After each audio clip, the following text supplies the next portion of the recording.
this sort of Get Real Estate. So today I have the privilege to invite Professor Kwan. She's actually the Deputy Head of Department in Real Estate in NUS Business School and also the Dean's Chair for the Urban Planning in NUS Business School. So thank you very much. Thank you, Professor Lee, for having me over. So maybe you can just share with us, what have you been doing? Introduce yourself, your background, what's your experience like in real estate? So my expertise is in urban planning. So here in NUS Business School, we have the Department of Real Estate, but we cover the diverse range of real estate education, from real estate finance, real estate development, investment, economics, but we also cover urban planning, which is one of the most important components for real estate. So I have been doing the research and sustainable urban development, housing markets, housing policies. So the main sort of things we have been more housing side. And then I'm also more recently I have done the big data oriented research using the different types of big data, including the online listings data, for example, from the property group, and also the travel behavior data from the cell phone telco companies, right? Cell phone data, and also credit card data or the Easy Link card data, and those kind of big data oriented research. And then for urban sustainability, more of the research these days connecting the green space accessibility with the public health, especially the mental well-being. Sort of my research agenda for so far. And then I have been in NUS for 12 years now. And that means I've been in Singapore for 12 years. So I consider myself as a half Singaporean. Half Singaporean. Yes. Yes. For those who are not aware, Professor Lee is actually from the land of kimchi, or she's from Korea. Yeah. Yeah, so I've been around quite a while, and so I have done some consultation work for the Singapore government agencies, including URA, SRA.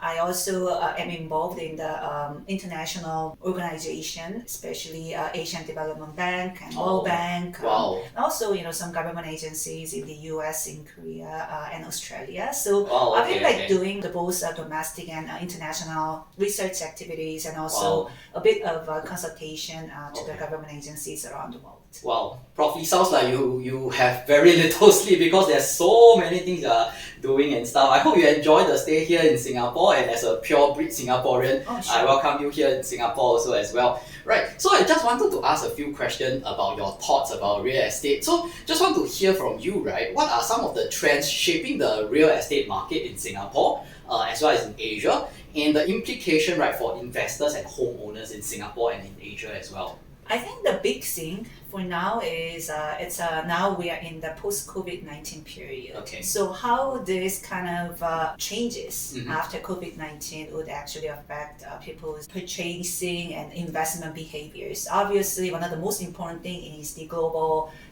financial market. So we are very concerned about those currencies and also interest rates and all these kind of things that will affect the people's investment behavior. Okay.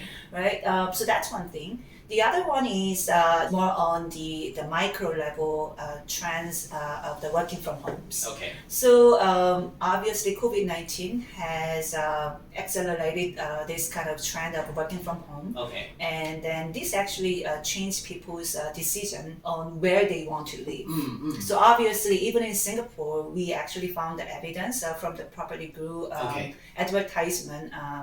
And we found that people actually, the agents actually try to highlight more about the view or space of the units rather than the accessibility to the MRT station after COVID compared to before COVID. This is because people tend to work from home more often, and then the premium for accessibility to the MRT station actually become less. Okay. But then, the premium for the space and then for the view actually increased, right? Okay. So this actually will really affect the people's kind of behavior, where they will want to purchase and invest in their housing. And this is not only in Singapore, but also very, very obvious in other countries like US or UK.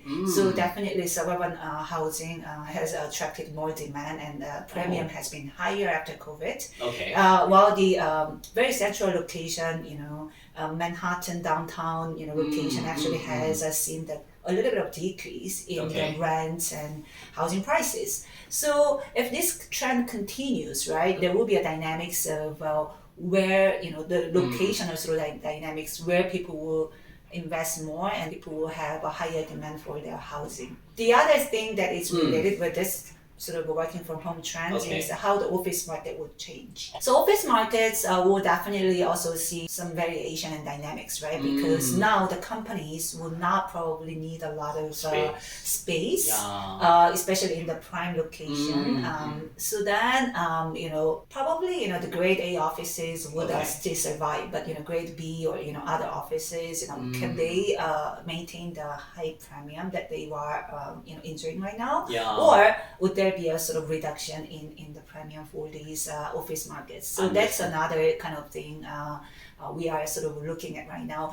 I guess it's a little bit too early for us to evaluate, what will happen now, because we are still just like 1 year after COVID-19 is over, right? So we're continuing seeing how the market changes and how we can sort of forecast these behaviors. But I think that these are the main things that I am really looking at. There is another thing about sort of more hypermobility of very high-skilled talents across different cities and across different countries. So especially within Asia, there is evidence that a lot of employers were struggling to attract the high-skilled talents after COVID-19. After COVID-19, That's actually, even in Singapore, it's true. So the global cities are competing with each other to attract these high-skilled talents to their own cities. And then obviously that will also play out in the property markets, because these high-skilled talents will choose Hong Kong, Singapore, Seoul, Tokyo, Beijing, Shanghai, or even Dubai. And then they will invest and they will sort of, increase the demand in these different global cities. So that will also add a very interesting dimension to the property markets in the coming years. Understand, especially so when we are seeing there are more and more new launches, residential. The government is also planning to have more population. So getting the right talent in will be the next challenge, because it will affect the rentability of all these properties. Yes, of course. So just also want to find out, right, because this morning I actually read that WeWork might be going through liquidation. So what are your thoughts, right, in terms of the trends of co-living and co-working space, not just in Singapore but across Asia?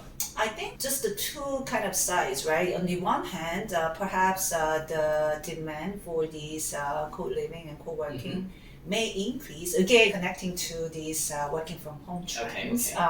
The small companies may not need a huge permanent office space anymore. They may just prefer this co-working space over they have 1 year or 2 year contract, right? So that's one possibility. And perhaps co-living also, if people become more mobile, again, going back to the hypermobility of these talents, maybe they want to have a more short-term commitment rather than purchasing housing or having a 2-year rental contract, right? So in that sense, I think this co-living and co-working trend can actually continue. However, on the other hand, if people are a bit concerned about crowding or sort of interacting with the strangers, again because of the COVID-19 concerns or some sort of precautionary behavior, then maybe there will be a bit of lesser demand for this co-living environment. So I think it's too early for us to determine what will happen, but I think these could be two different forces that will shape the co-living and co-working markets. Thank you for sharing, Professor. So also something very close to your heart and my heart is the residential market. So I understand you were actually from Seoul. So can I ask you, right, what are some of the differences, right, in terms of policies, especially for residential, between Singapore and Korea, and what are some of the things that you think that Singapore government has actually done very well as compared to our friends from Seoul?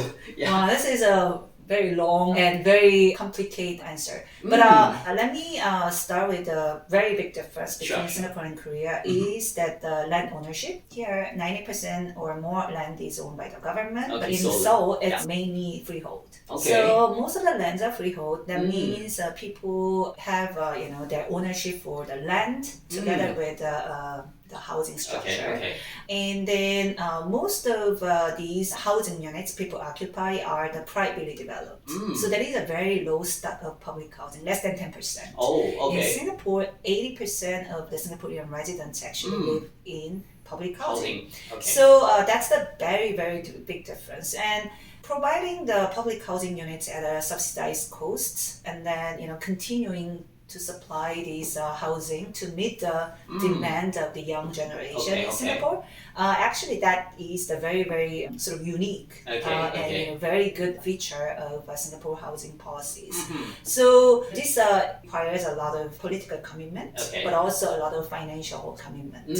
So this is something that none of other countries can actually have done. This system is very unique in Singapore, and Seoul is definitely not even close to this kind of public housing supply. So I think that's the biggest kind of difference. Because again, with the public housing supply, you can stabilize the market.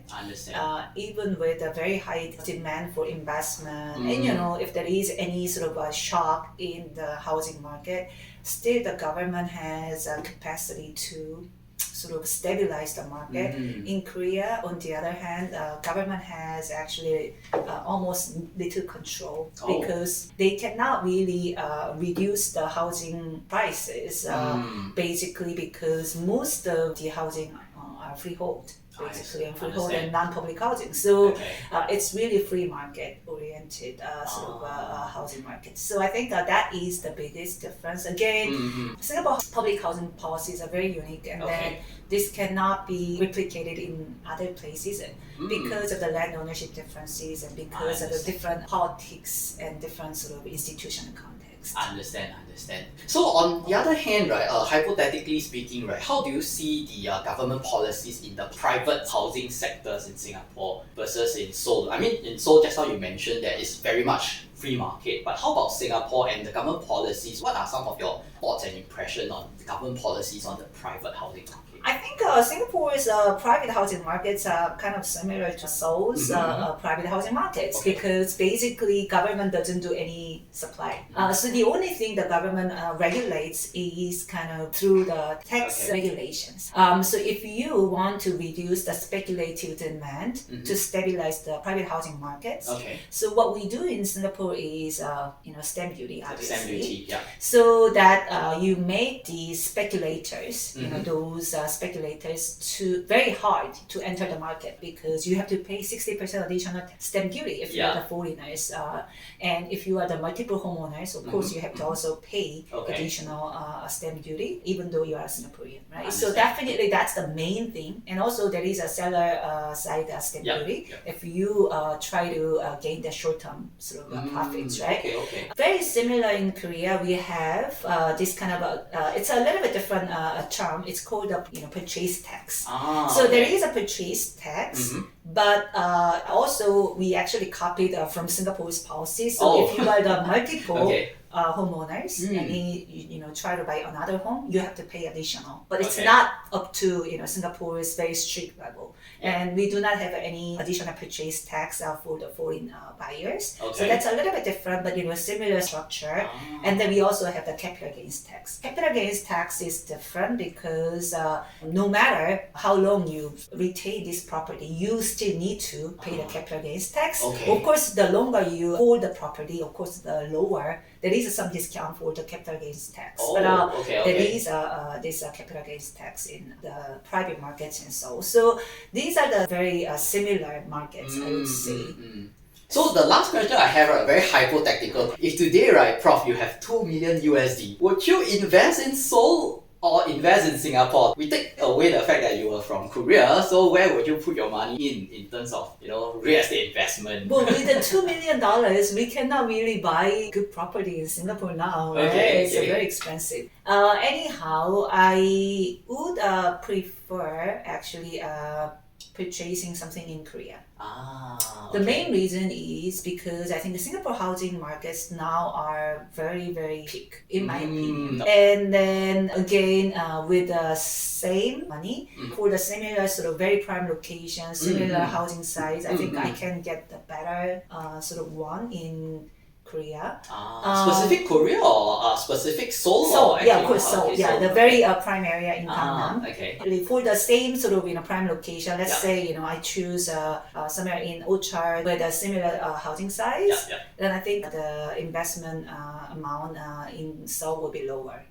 That's why, Okay. and I think there is a little more growing potential I and a see. price appreciation in Seoul. But on the other hand, having said Yeah. that, the rental yields are very low in Korea. Oh, okay. Because the Korean housing markets, the monthly rental system is a bit new. So we used to have a janse system, which is like a lump sum deposit. You pay to the landlord and then get this deposit back. So the landlord lives on the interest, right? Yeah. So used to have this janse system. In fact, the rental yields are quite low. Okay. So that's the downside of investing in the Korean market. Okay. Yeah, because in Singapore, the rental yields, I think in some good locations are very high. Pretty so good, yeah. And especially now the rental markets are very good in Singapore. Mm-hmm. But also you have to think about both, right? Yeah, so definitely. yeah, considering both, and I think I would prefer investing in Seoul. Thank you for sharing, Professor, and thank you for your time sharing your insights about the property market, not just in Singapore but across Asia. So thank you everybody for tuning in. Till then, next episode, Get Real Estate. Bye!